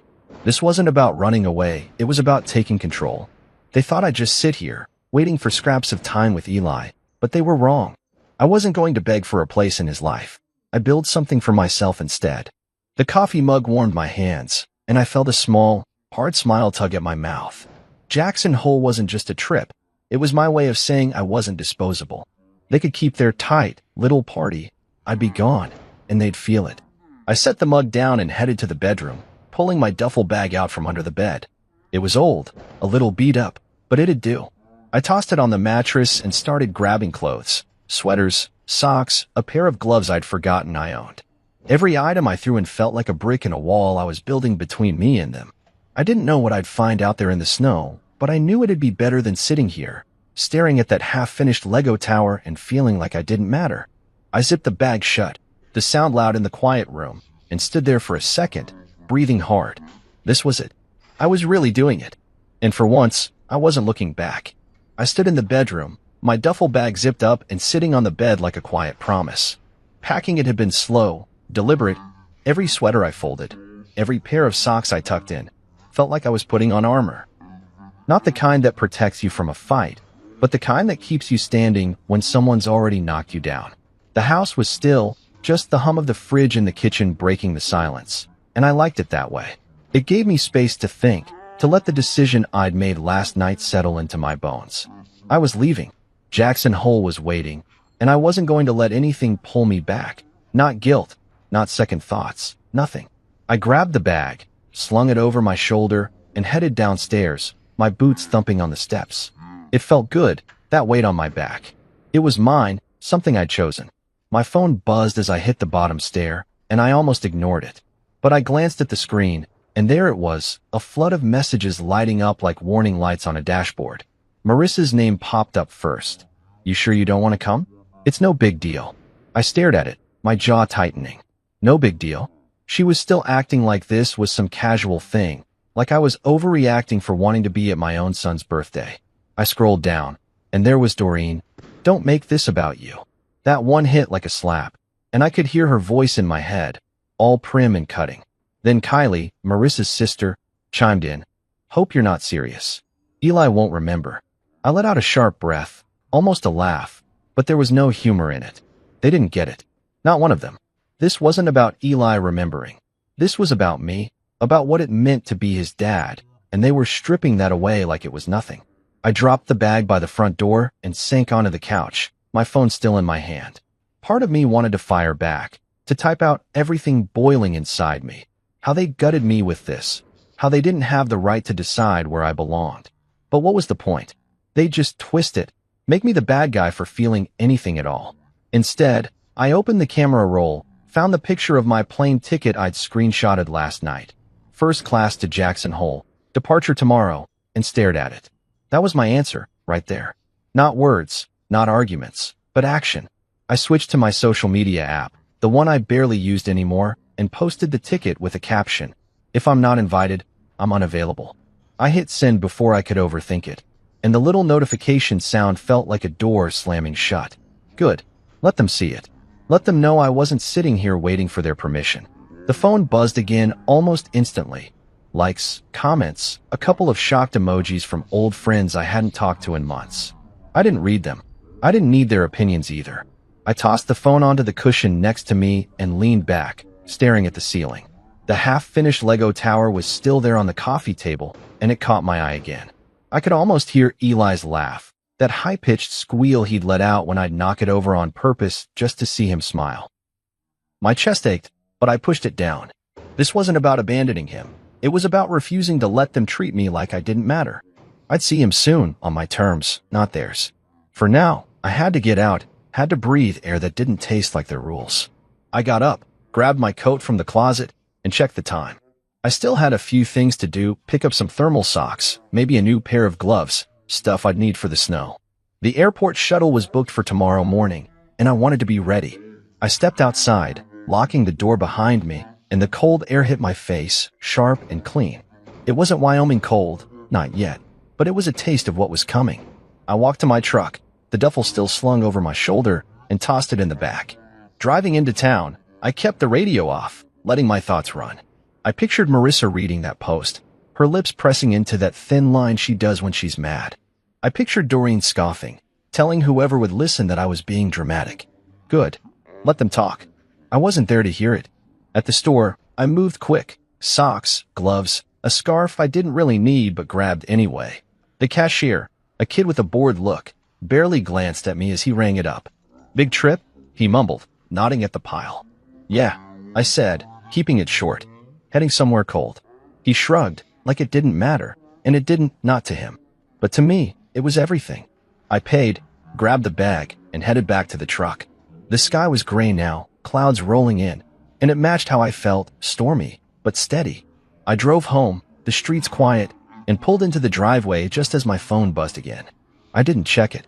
I didn't need to. Whatever they had to say, it could wait. I was done answering. Back inside, I dropped the shopping bag by the duffel and went to the kitchen. I made a sandwich, ham, cheese, nothing fancy, and ate it standing up, leaning against the counter. The house felt different now, like it was just a pit stop, not a home. I washed the plate, set it to dry, and glanced at the clock. Tomorrow couldn't come fast enough. I grabbed my phone one last time, Saw the notifications piling up, more messages, more reactions, but I powered it off. Silence. That's what I wanted, what I was chasing. I headed upstairs, lay on the bed without bothering to change, and closed my eyes. The duffel was packed, the ticket was posted, and I was gone. Maybe not yet, but in every way that mattered. They'd see it soon enough. I stepped off the plane in Jackson Hole, and the cold hit me like a wall, sharp, crisp, and so different from the stale air I'd left behind. It rushed into my lungs, stinging a little, and I stood there on the tarmac for a second, just breathing it in. The mountains loomed in the distance, jagged and white, like something out of a painting I couldn't have dreamed up. I'd made it. My duffel bag hung heavy on my shoulder, but I didn't mind. I felt lighter than I had in weeks. The resentment, the hurt, all that mess with Marissa and Doreen, it was still there. Sure, but it was quieter now, muffled by the wind whipping across the runway. I adjusted my coat and headed toward the lodge shuttle, my boots crunching on the thin layer of snow already dusting the ground. The shuttle driver, a guy named Wes, gave me a nod as I climbed in. He was older, maybe 50, with a scruffy beard and a voice that sounded like he'd smoked one too many cigarettes. "First time in Jackson?" he asked, glancing at me in the rearview mirror as he pulled away from the airport. "Yeah," I said, settling into the seat. "Needed a change." He chuckled, low and easy. "You picked a good spot for it. Nothing like these mountains to clear your head." I didn't say much after that, just watched out the window as the town slid by little shops with wooden signs, snow piled up on the curbs, peaks rising higher the further we went. Wes kept talking, pointing out landmarks, telling me about some bar with the best chili in town. I nodded along, half listening, but mostly I was soaking it in, the quiet, the space, the fact that no one here knew me or cared why I'd come. The shuttle wound up a narrow road, trees closing in on both sides, and then there it was, my cabin. It sat alone, tucked against a hill, all dark wood and big windows glowing soft in the fading light. Wes dropped me off with a wave. "Enjoy the solitude, man. Holler if you need a ride back." I thanked him and hauled my bag up the steps, the cold biting at my fingertips as I fumbled with the key. The door swung open, and I stopped dead. A fire was already crackling in the stone fireplace, the heat washing over me like a welcome. Flannel blankets were draped over a big leather couch, and those floor-to-ceiling windows showed nothing but snow and trees stretching out forever. Outside, a hot tub steamed under a little overhang, the water bubbling quietly. It was perfect, better than I'd pictured when I'd booked it in that angry haze back home. I dropped my bag by the door and walked to the windows, pressing my hand against the cold glass. The silence was thick, broken only by the pop of the fire, and it felt like a reset button had been hit. No buzzing phone, no voices telling me what I should feel, just me and this place. I pulled out my phone, snapped a quick selfie with the fire glowing behind me, and posted it. No balloons, no drama, just silence. I didn't check the likes right away, just tossed the phone onto the couch and grabbed a beer from the little fridge the lodge had stocked. The first sip was cold, sharp, and I sank into the couch, letting the warmth from the fire seep into my bones. This was what I'd needed, what I'd been chasing when I'd clicked that confirm button. Not just a trip, but clarity, something to remind me I didn't have to beg for a place in anyone's life. The cabin smelled like pine and smoke, and I closed my eyes for a minute, listening to the wind outside. I could have stayed home, could have fought harder to be at that party, but what would that have gotten me? A seat at the edge of the table? A forced smile while Doreen made her little jabs? No, this was better. I opened my eyes and looked around again, the wooden beams overhead, the thick rug under my feet, the way the firelight danced on the walls. It wasn't just a hideout, it was mine, something I'd chosen when they'd left me no choice at all. I finished the beer, set the bottle down, and stood up to unpack. Not much, just the sweaters and socks I'd thrown in, the gloves I'd bought last minute, but it felt good to settle in, to make this space real. I stepped outside to check the hot tub, the cold slapping me awake again. The steam rose in thick clouds, and I dipped my hand in. Hot, almost too hot, perfect for later. The sky was darkening, stars starting to poke through, and I stood there, hands in my pockets, letting it sink in. Back home, they'd be setting up for Eli's party tomorrow, streamers, cake, all that noise, and I wouldn't be there. Part of me ached at that, a quick, sharp pang when I thought of Eli's face, but I shoved it down. This wasn't about him, it was about them, about how they decided I didn't fit. I went back inside, the warmth wrapping around me again, and grabbed another beer. The phone was lighting up now, likes, comments, probably some messages, but I ignored it. I didn't need validation from anyone back there. What I needed was this: the crackle of the fire, the cold glass in my hand, the quiet that let me hear my own thoughts for once. I sat back down, stretching my legs out, and let my mind wander. Tomorrow, I'd hit the slopes, something I hadn't done since I was a kid. I'd booked a lesson, figured I'd start slow, but the idea of it, the speed, the cold air rushing past, made my pulse kick up a little. It was something new, something for me, not tied to anyone else's plans or rules.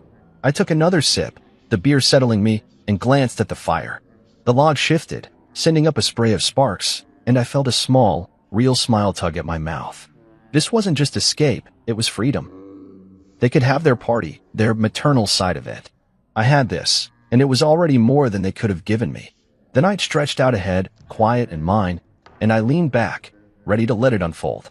I woke up to sunlight streaming through those big cabin windows, the kind of bright that bounces off snow and makes everything look sharper. The fire had burned down to embers overnight, but the room was still warm, cozy in a way I hadn't felt in forever. I stretched, my back popping from the couch where I'd crashed, and for a second, I just lay there, listening to the quiet. No phone buzzing, no voices, just the soft whistle of wind outside. It was Saturday, Eli's birthday, and back home, they'd be blowing up balloons, setting out snacks, getting ready to sing without me. The thought stung, but I shook it off. I'd made my choice, and I was here now in Jackson Hole, with a day ahead that was all mine. I got up, made coffee in the little kitchen, and stood by the window, mug in hand, watching the mountains glow under the morning sun. This was my therapy, and it was already working. I'd booked a ski lesson for today, something to keep me moving, to keep my head from spinning back to what I was missing. I pulled on my gear, thermal socks, the new gloves, a jacket I hadn't worn in years, and grabbed the ski pass from the counter. The lodge shuttle picked me up right on time, Wes behind the wheel again, grinning like he'd been waiting to see me. "Skiing today? Huh? Good call," he said, pulling onto the road. "Powder's fresh, best day for it." I nodded, managing a small smile. "First time in a while. Hope I don't eat it too bad." He laughed, a rough, friendly sound. "You'll be fine. They've got good folks up there to show you the ropes." The ride was quick, the hills rolling by, and I felt a flicker of excitement, something I hadn't expected. This was new, and I needed new.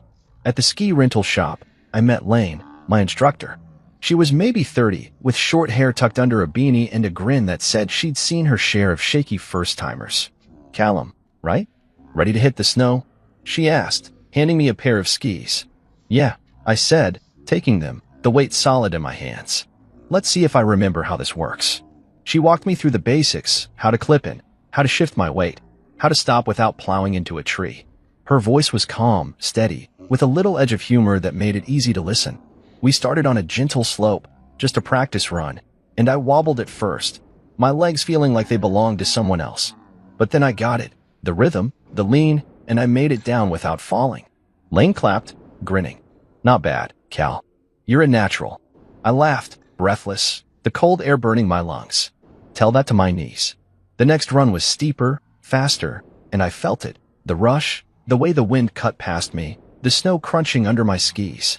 My mind went blank, no room for anything but the slope and the next turn. It was exactly what I'd needed, this clean wipe of everything back home. Lane kept me going, pushing me a little harder each time, and by the end, I was grinning like a kid, sweat soaking my shirt under the jacket. "You're hooked now," she said, unclipping her skis. "Tomorrow, we'll try something bigger."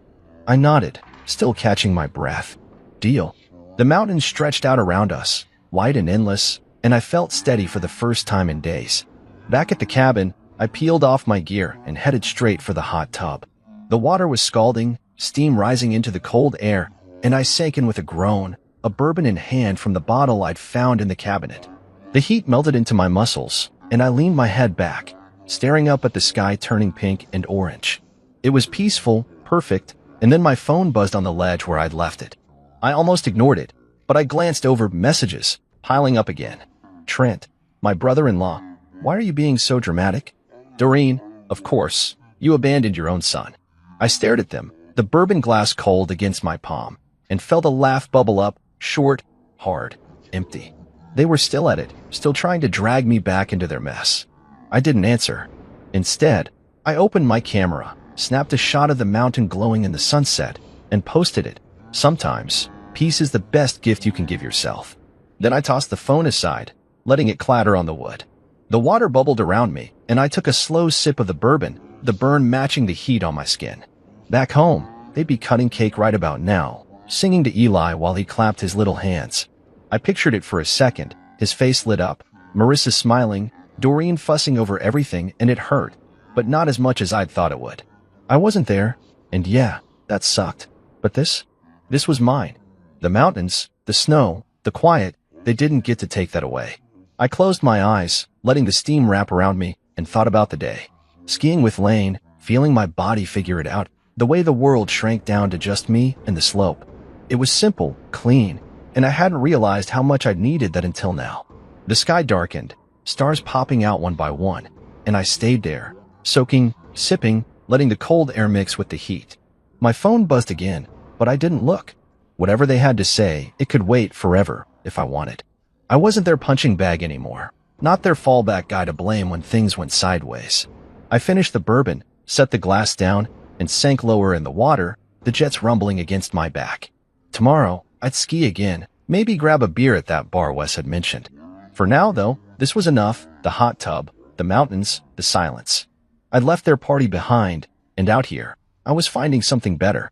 Peace wasn't just a word. It was this, right here, and I wasn't letting it go. I woke up Sunday morning to the smell of coffee brewing in the cabin's little machine, the kind of slow drip that fills the air with something steady and warm. The hot tub had knocked me out last night, and I'd slept hard, no dreams, just a deep, blank rest I hadn't had in weeks. I rolled off the couch, my muscles stiff from skiing but loose from the soak, and grabbed my phone off the counter where I'd left it. The screen was lit up with notifications, but one stood out, a voicemail from Amira, my cousin, the only one in the family who ever got me. Her name made me pause, a little spark of curiosity cutting through the haze. I poured a mug of coffee, the steam curling up, and hit play, leaning against the counter as her voice crackled through. "Call me. You are not going to believe what happened." That was it, short, sharp, with a laugh behind it. I grinned despite myself. Amira always had a way of pulling me out of my own head. I took a sip of the coffee, strong and black, and dialed her back. She picked up on the first ring, like she'd been waiting. "Cal, oh my God, where do I even start?" she said, her voice buzzing with energy. "The party yesterday, it was a train wreck. You dodged a bullet, trust me." I set the mug down and walked to the window, the mountains stretching out white and calm under the morning sun. "What happened?" I asked, keeping it casual, but my pulse kicked up a little. I wasn't sure I wanted to know, but I could not ask. Amira didn't hold back, she never did. "Okay, so it starts fine, right? Balloons, cake, Eli's all cute in his little hat. Then Doreen gets up to make this toast, and get this, she says something about men who couldn't make it, all smug like she's scoring points. Marissa rolls her eyes, but you can tell she's pissed. I snorted, picturing it, Doreen with her wine glass, that fake smile she wears like a mask. "Sounds about right," I said, and Amira laughed. "Oh, it gets better. So Derek shows up, you know, your buddy from work? He's invited, which is already weird since he's not family, and he brings his new girlfriend. Guess who? Marissa's old roommate, Tara, the one she hates." I froze, coffee halfway to my mouth. "No way." "Yes way," Amira said, glee in her voice. Marissa's face, Cal, I wish you'd seen it. She goes white, then red, and Kylie's over there losing it, yelling at Derek like he planned it. Meanwhile, Doreen's trying to play peacemaker, but she snaps at some random and instead, and Eli, he's overstimulated, screaming his head off. I laughed, a real one this time, sharp and loud in the quiet cabin. "Keep going," I said, leaning into the story now. Amira was on a roll. So someone, nobody's owning up, knocks over the cake trying to calm Eli down. It's this big, fancy thing, chocolate and frosting everywhere, and Marissa just screams. Like horror movie screams.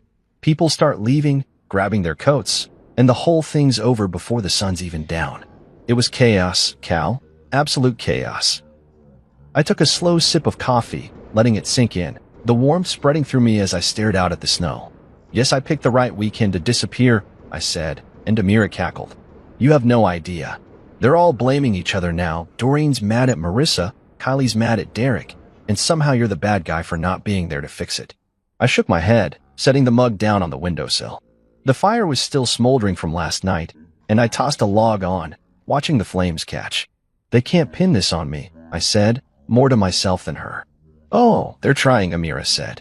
Marissa's been whining to anyone who'll listen, and Doreen's acting like you cursed the whole day by leaving. It's ridiculous. I grinned, poking at the fire with the iron rod. Let them spin it however they want. I'm not there to hear it. Amira's voice softened a little. Good for you, Cal. Seriously. This trip, it's the smartest thing you've done in a while. I nodded, even though she couldn't see me. Yeah, it is. We hung up after that, and I stood there by the fire, the heat licking at my hands. The cabin was quiet again, just the crackle of the logs and the faint hum of the wind outside. I pictured the party falling apart, Doreen's toast, Derek and Tara walking in, the cake hitting the floor, and it felt like a movie I'd walked out of halfway through. I didn't need to see the ending. I already knew it was a mess. And here I was, miles away, with coffee in my hand and mountains out my window. I didn't feel guilty, not like they wanted me to. I felt satisfied, like I'd bet on myself and won. I grabbed my phone again, scrolling through the messages I'd ignored last night. Trent, Doreen, Kylie, all the same noise, trying to drag me back into their drama. I didn't answer. What was there to say? They'd made their party, and it had blown up in their faces. I wasn't the one who'd knocked over the cake or started the yelling. I took my coffee back to the couch and sat down, stretching my legs out. The sun was climbing higher now, turning the snow outside into a sheet of white fire. I thought about Eli for a second, his little hat, his cries, and it tugged at me, but not enough to pull me under. I'd see him soon, away from all that mess, just me and him. The fire popped, sending a spark up the chimney, and I leaned back, letting the warmth settle over me. Amira's call had been a gift, a front row seat to their collapse without having to sit through it.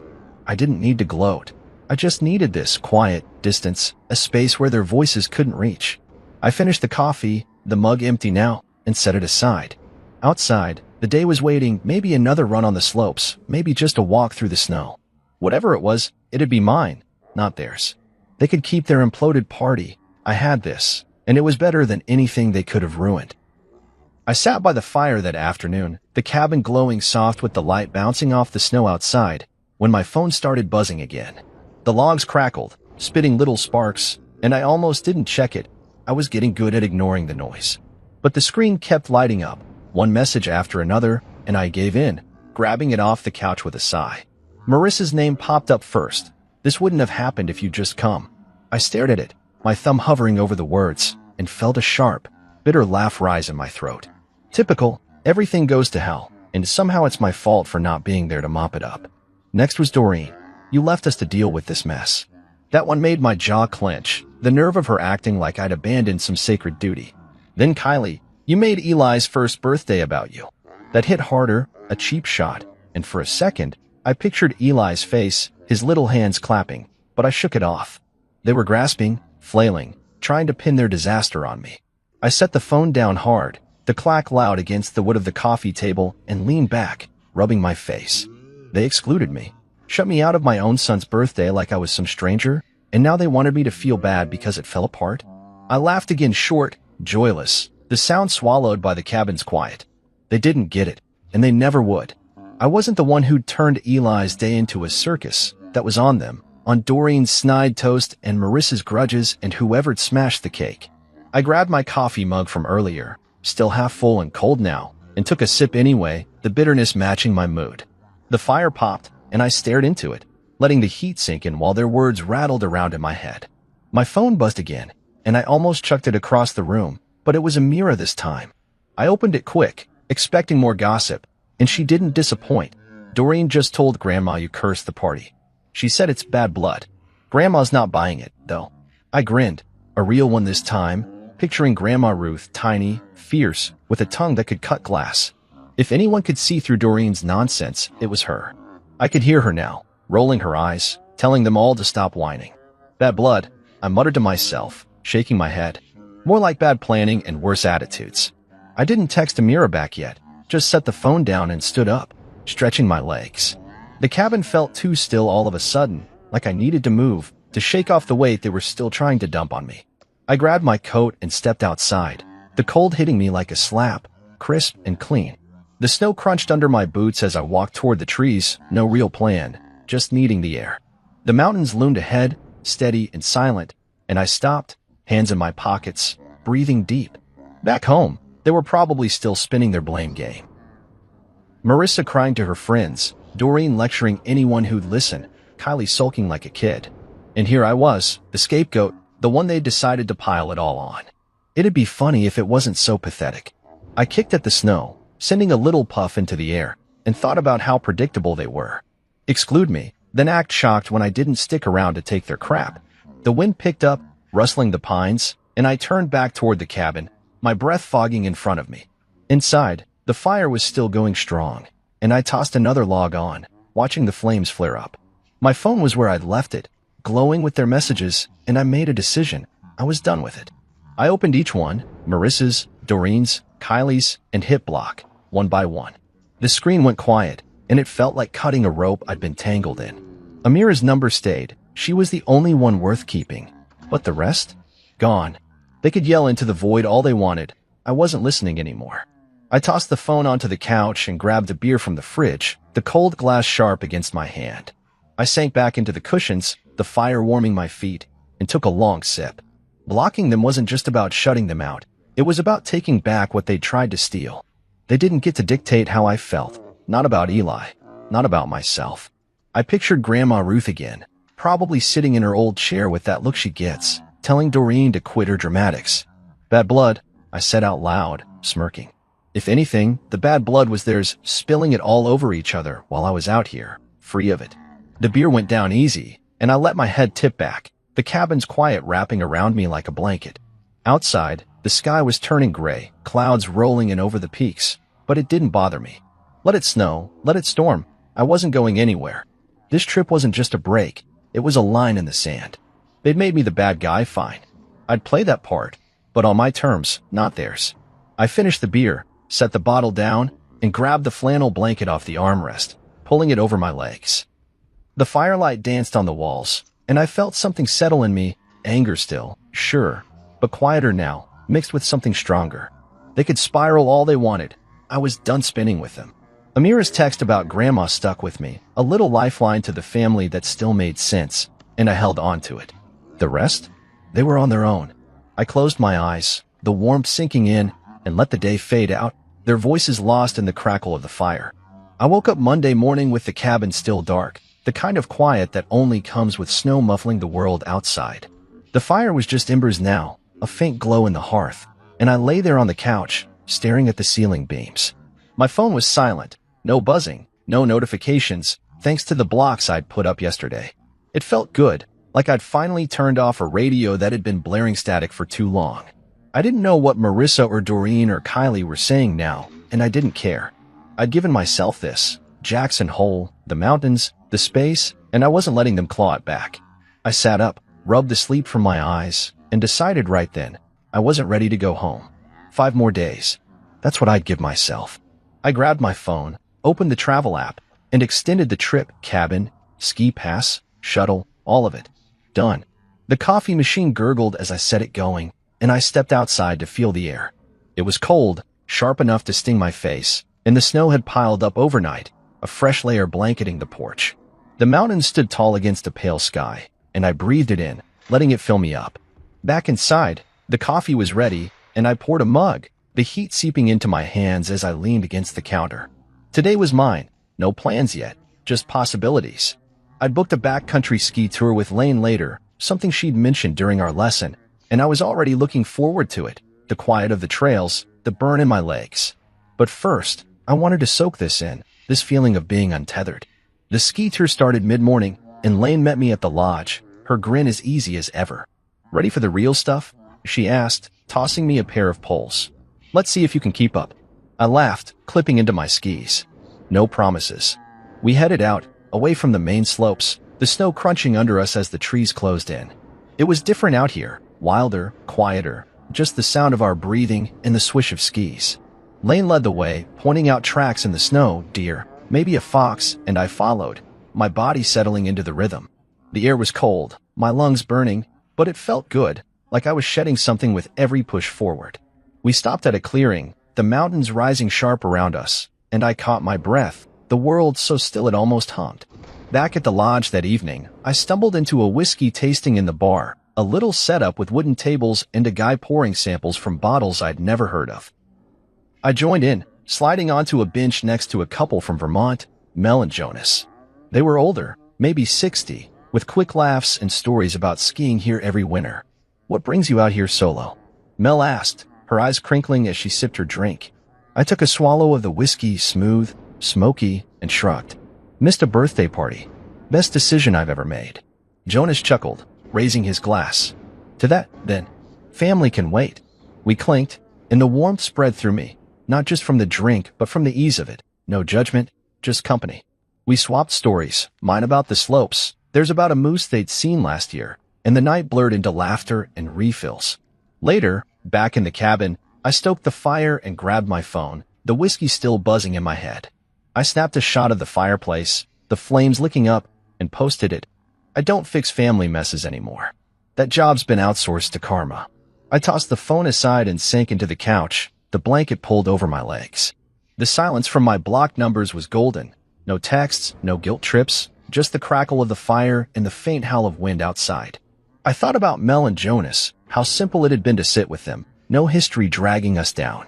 That's what I wanted now, moments that didn't come with strings. The firelight danced on the walls, and I let my mind drift. Back home, they were probably still reeling from the party, Marissa licking her wounds, Doreen spinning her tales. I didn't need to know the details. Amira would fill me in if it was worth it. For now, I had this. The cabin, the snow, the day I'd carved out for myself. I pictured laying out on the trail, her easy confidence, and the way Mel had patted my arm like I was an old friend. It wasn't just escape anymore. It was something I was building, piece by piece. The whiskey lingered on my tongue, and I closed my eyes, the warmth sinking deep. 5 more days stretched ahead, and I could feel them, open, clean, mine. I got up, grabbed a glass of water to cut through the buzz, and stood by the window. The snow was falling again, soft and steady, burying the world outside. I didn't feel trapped, though. I felt free. No contact, no apologies, just me and this place. I thought about that post, the one about karma, and smirked. Let them figure it out. I wasn't their cleanup crew anymore. I finished the water, set the glass down, and headed back to the couch, the fire still going strong. Tomorrow, I'd ski again, maybe hit that bar Wes had mentioned. For now, I pulled the blanket tighter and let the quiet take over. This was what I'd come for: clear skies, clear head, no one else's mess to carry. The night settled around me, and I leaned into it, ready for whatever came next, as long as it was mine. I woke up Tuesday to the sound of snow tapping the cabin windows, a soft, steady rhythm that pulled me out of sleep. The fire was out, just a pile of ash now, and the room was cool, but I didn't mind. I lay there for a minute, staring at the wooden ceiling, feeling the quiet wrap around me like a second blanket. My phone was still on the couch where I'd tossed it last night, and I didn't reach for it, not yet. The whiskey tasting with Mel and Jonas lingered in my head, their easy laughter, the way they'd toasted my escape without prying. It had been a good night, simple and light, and I wanted to hold on to that. I got up, stretched my stiff legs, and started the coffee, the familiar gurgle filling the silence as I looked out at the snow piling up. It was a new day, and I wasn't letting anyone back home pull me out of it. The coffee was hot, burning my tongue a little as I took the first sip, and I decided to call Amira while it cooled. She picked up quick, her voice bright despite the early hour. "Cal, you still alive out there?" I grinned, leaning against the counter. "Barely. Too much whiskey last night." She laughed, loud and sharp. "Good. You deserve it. Things here, though, they're a mess." I took another sip, bracing myself. "What now?" She didn't hesitate. "Marissa's been crying to everyone. Her friends, Trent, even the mailman probably. Says the party was a disaster because you weren't there to keep things steady. Doreen's blaming Marissa for not controlling Derek and Tara. Kylie blocked half the family after some big fight with Trent, and he started this group chat to fix everything. It's a circus."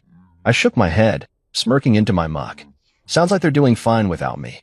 "Oh, it gets better," Amira said, her tone gleeful. "Grandma Ruth told them all to grow up, called Doreen a meddling hen to her face.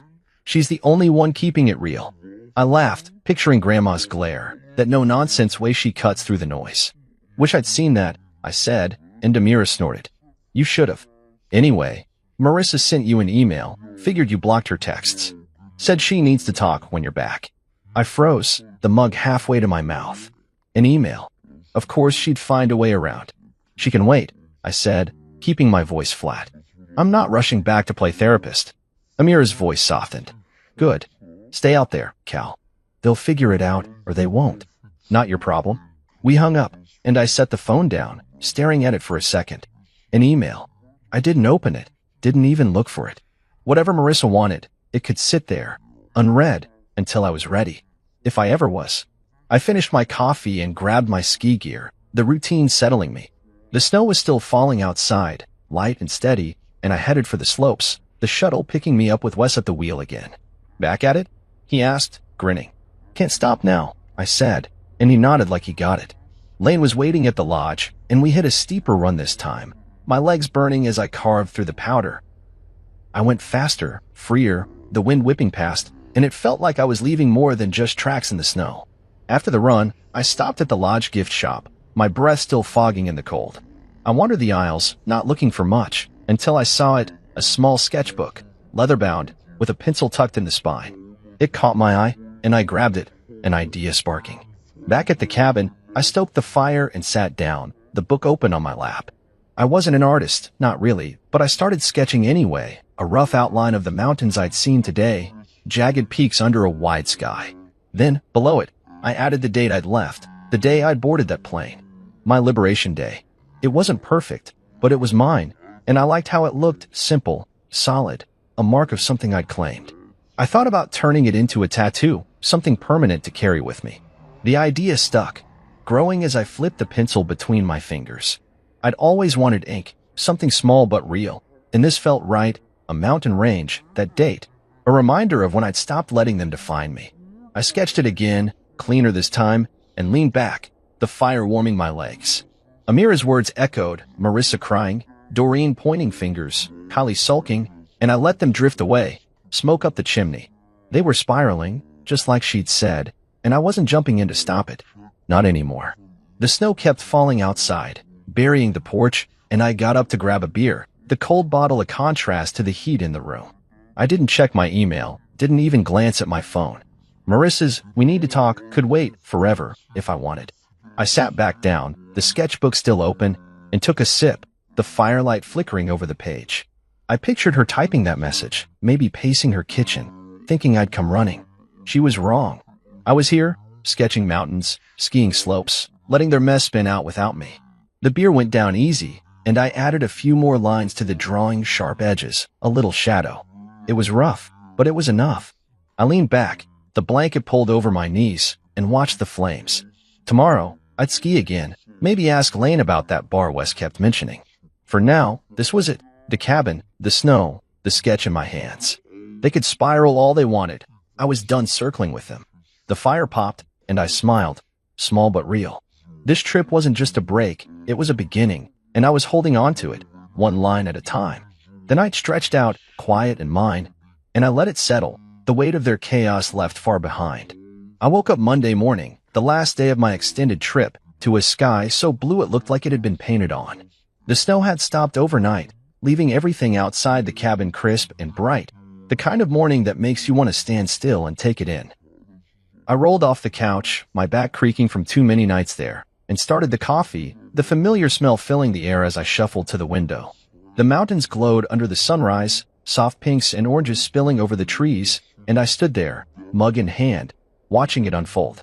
This was it, my last day in Jackson Hole, and I didn't feel that pull to go back, not yet. I'd found something here, something I wasn't ready to let go of, and I wanted to hold it tight before the real world came crashing in. I took my coffee outside, stepping onto the porch in my boots and coat, the cold biting at my face as I leaned against the railing. The air was sharp, clean, and I sipped slow, letting the warmth fight the chill. Back home, Marissa's email was probably still sitting there, unread, and the thought of it didn't twist me up like it might have a week ago. Doreen's blame, Kylie's whining, all their noise, it was distant now, like a radio station I'd tuned out. I pictured Eli for a second, his little grin, and that ached, but it wasn't enough to drag me under. I'd see him soon, on my terms, not theirs. For now, this sunrise, this quiet, it was mine, and I wasn't trading it for anything. I went back inside, the fire still dead from last night, and decided to skip it. No point building one just to leave it burning. Instead, I grabbed my phone and snapped a picture of the sunrise through the window, the light catching on the snow like sparks. I posted it, my fingers moving fast. Turns out I didn't miss much. I gained everything. I didn't check the likes, didn't wait for replies, just tossed the phone onto the couch and finished my coffee standing up. The words felt true, solid, and I didn't need anyone's approval to back them up. I'd come here raw, cut open by that text from Marissa, and now I was leaving with something better, peace, clarity, a line I'd drawn for myself. I packed slow, folding my sweaters, stuffing the socks into the duffel, the sketchbook tucked in last. That mountain drawing, the date below it, it was rough, but it meant something, and I wasn't letting it get lost in the shuffle. The cabin felt smaller now, like it was ready to let me go, and I took one last look around, the big windows, the leather couch, the hearth where I'd burned through their drama night after night. It had been good to me, this place, and I zipped the bag shut with a nod, like I was thanking it. The shuttle was coming soon, west behind the wheel one last time, and I'd be on a plane by afternoon. But I wasn't done with the day yet. I wanted one more piece of it. I headed to the slopes, the snow crunching under my boots, and rented skis for a quick run. Lane wasn't around, but I didn't need her. I'd figured it out enough to go solo. The lift carried me up, the cold wind whipping past, and I looked out over the valley, the trees dusted white, the peaks standing tall. At the top, I pushed off, fast and free, my legs steady now, the rhythm second nature. The snow flew around me, the world blurring into white and blue, and I laughed, loud, real, the sound swallowed by the mountain. It was over too quick, but it was enough, a last taste of what I'd found here. I unclipped at the bottom, my breath fogging, and handed the skis back, my chest light. Back at the cabin, I grabbed my bag and waited for Wes, the sun climbing higher now. He pulled up right on time, grinning through the window. "Leaving already?" he asked as I climbed in. "Yeah," I said, tossing the duffel in the back. "Gotta get back eventually." He nodded, pulling onto the road. "You look different, man. Lighter." I shrugged, managing a small smile. "Feels that way."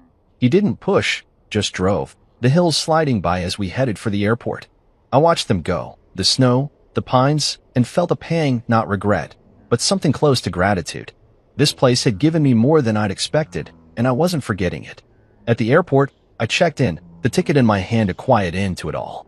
The flight was smooth, the mountains shrinking below me, and I leaned back, the sketchbook in my lap. I didn't open it, just held it, the weight a reminder. Back home, I'd land in the mess, Marissa's email, whatever fallout was waiting, but I wasn't the same guy who'd left. I'd set a boundary here, one they couldn't cross, and I'd stick to it. No more showing up where I wasn't wanted, no more swallowing their shame. The plane hummed, and I closed my eyes. The sunrise still burned into my head. When I got home, the house was dark, quiet, just like I'd left it. I dropped the bag by the door and stood there, the Lego tower still on the coffee table.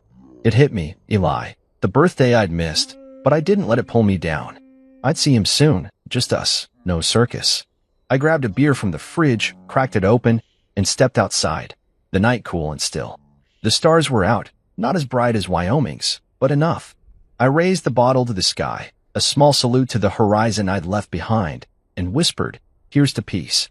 The first sip was cold, sharp, and I grinned, zero regret, all gain. Whatever came next, I'd handle it my way, and they'd have to figure out how to live with that.